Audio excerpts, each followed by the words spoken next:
नमस्कार, आपण पाहत आहे भांडा फूड न्यूज. एका दमात भ्रष्टाचारी कोमात.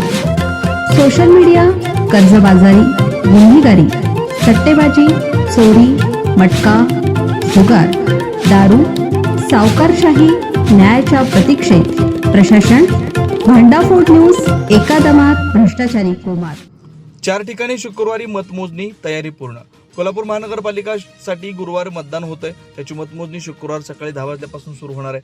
शहरातील 4 ठिकाणी मतमोजणी होणार असून एका वेळी एकाच प्रभागाची मतमोजणी होईल. ती पूर्ण झाल्यानंतर दुसऱ्या प्रभागाची मतमोजणी होणार आहे. 15 टेबलवर मतमोजणी होणार असून याकरता एकूण 300 कर्मचाऱ्यांची नियुक्ती करण्यात आल्याची माहिती मुख्य निवडणूक अधिकारी तथा प्रशासक के मंजुलक्ष्मी यांनी पत्रकारांशी बोलताना दिली. एका टेबलवर एक सुपरवायझर, एक सहाय्यक आणि एक शिपाई असं 4 मतमोजणीच्या ठिकाणी 300 कर्मचारी असणार आहेत. प्रत्येक मतदान केंद्रात प्रत्येक उमेदवाराचा एक प्रतिनिधी उपस्थित राहणार आहे. एका प्रभागात 25 पासून 30 मतदान केंद्र असणार आहेत. काही प्रभागात 2 फेऱ्या तर काही प्रभागात 3 फेऱ्यात मतमोजणी होणार आहे. 4 ठिकाणी मतमोजणी होणार आहे. मतमोजणी वेळी गर्दी होणार असल्याने या ठिकाणी असणाऱ्या शाळांना सुट्टी देण्यात येणार आहे. या संदर्भातील शिक्षण अधिकाऱ्यांना पत्र दिल्याची माहिती रविकांत अडसूळ यांनी दिली. यामध्ये गांधी मैदान, दुधाळी, व्ही.टी. पाटील सभागृह येथील मतमोजणी केंद्रांच्या परिसरातील 14 शाळांचा समावेश आहे. मतमोजणीला सकाळी 10 वाजता प्रारंभ होईल. स्ट्रॉंग रूम मधून ईव्हीएम बाहेर काढून मतमोजणीच्या ठिकाणी आणून नंतर मोजणीला सुरुवात होणार आहे. प्रथम पोस्टल मतदानापासून मोजणी सुरू होणार आहे. सकाळी 11 वाजता पहिला निकाल जाहीर होईल. दुपारी 1 पर्यंत सर्व चित्र स्पष्ट होईल.